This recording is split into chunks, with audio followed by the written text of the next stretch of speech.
Hello students, welcome back to our video. So in the last video we completed with the topic of public sector. So from today we are going to start with a new topic, that is private sector.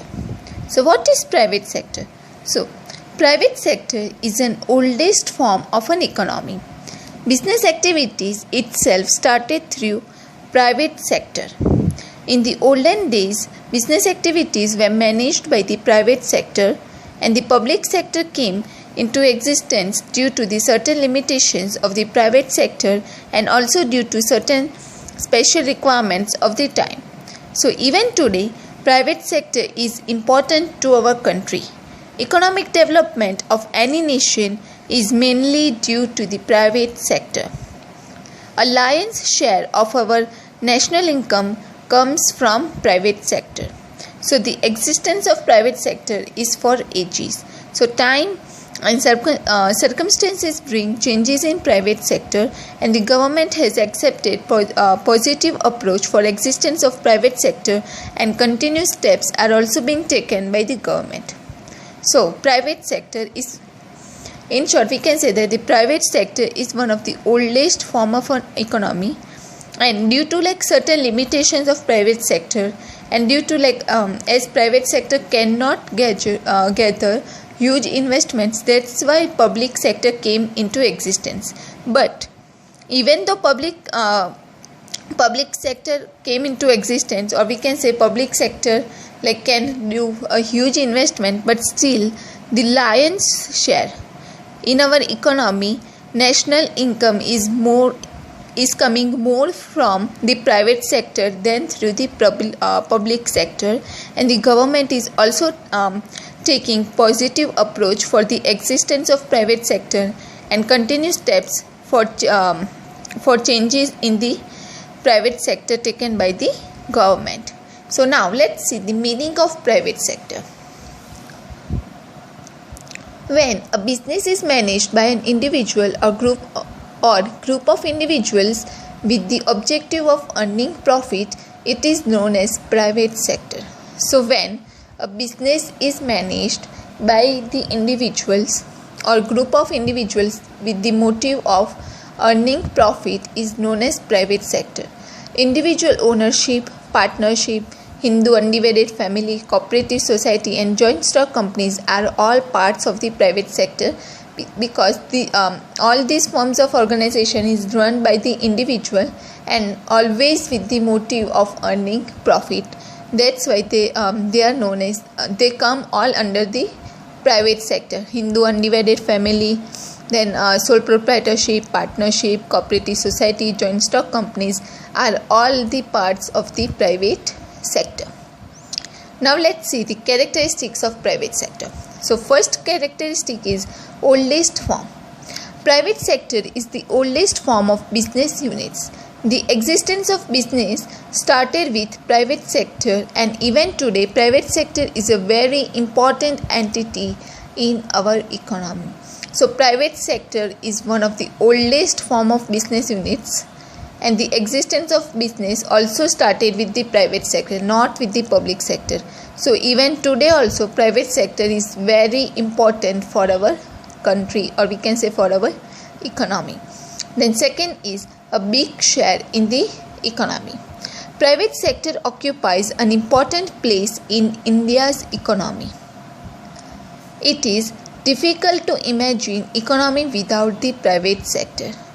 So private sector occupies its place in India's economy and also plays very important role, because without private sector our economy would not work properly, because huge share is coming through the private sector, not from the public sector.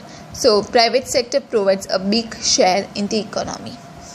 Then third one is changes according to the requirement. Private sector since its inception has been open to changes on the basis of time and circumstances. They can change their business or make their changes in companies according to the, or we can say according on the basis of time and the circumstances. Then fourth one is priority to profit and acceptance of social responsibilities.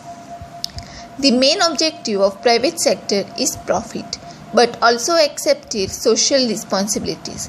Along with this, environmental protection, women empowerment, literacy, etc. are some of the social obligations which have been accepted by the private sector. So along with profit, social responsibility also have been accepted by the private sector. So for the private sector, the main objective is earning profit, but along with that, they also have to follow certain social responsibilities such as women empowerment, environmental protection, literacy rate. They have some social obligations towards the society. So along with making profit, they also have taken the social responsibilities by the private sector. The next one is existence of private sector in all countries. Private sector prevails in one form or the other in all the countries of the world. Laws governing this private sector may be different in different countries. The existence of private sector is accepted by all the countries. So private sector, there is one form of business organization which is in all the countries. Though the laws governing the private sector may be different, but existence of private sector is accepted by all the countries. Then sixth one is inclusion of multinational corporations. Any business activity undertaken by a firm in more than one country is known as multinational corporations. Any business activity undertaken by a firm in more than one countries. If a company is having their firm in more than one countries, then it is known as multinational corporations. Multinational companies started more dominance in 19th century. Many companies also started producing and selling in more than one country, due to which the standard of living of the people also improved across the world. And the last characteristic is employment generation.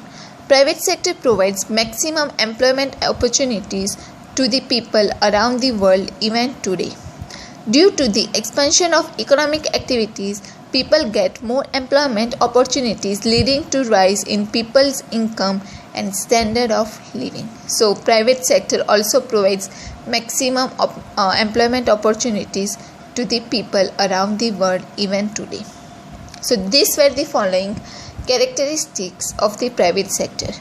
Now let us look at the difference between public sector and private sector. So in that, the first point of difference is ownership. So in public sector, ownership lies with the center or state government or jointly owned by central and the state government. Whereas in private sector, private sector is owned by the individual or group of individuals. Then second point of difference is control. So in public sector, as it is owned by the government, it can be controlled easily by the government. Whereas in private sector, through various laws, government can control the private sector. Through various laws given by government, they can control the private sector. Then third is main objective. So the main objective of public sector is welfare for the people, whereas the main objective of private sector is making keen for profit maximization. Profit maximization is main objective for the private sector. Then next point of difference is profitability. So in public sector, due to government control, it is not keen for the profit maximization, whereas in private sector is keen for profit maximization. Then next point of difference is nature. So in public sector, government department, public corporations and government companies are the examples of public sector, whereas the examples of private sectors are individual ownership. We can also say sole proprietorship, then partnership, Hindu undivided family, cooperative society, joint stock companies are the examples of the private sector.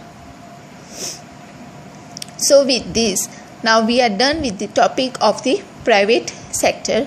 So now we are going to stop here. In the next video, we would be starting with the new topic, that is global enterprise. So if you have any questions or any doubts, please feel free to comment below the video. Thank you.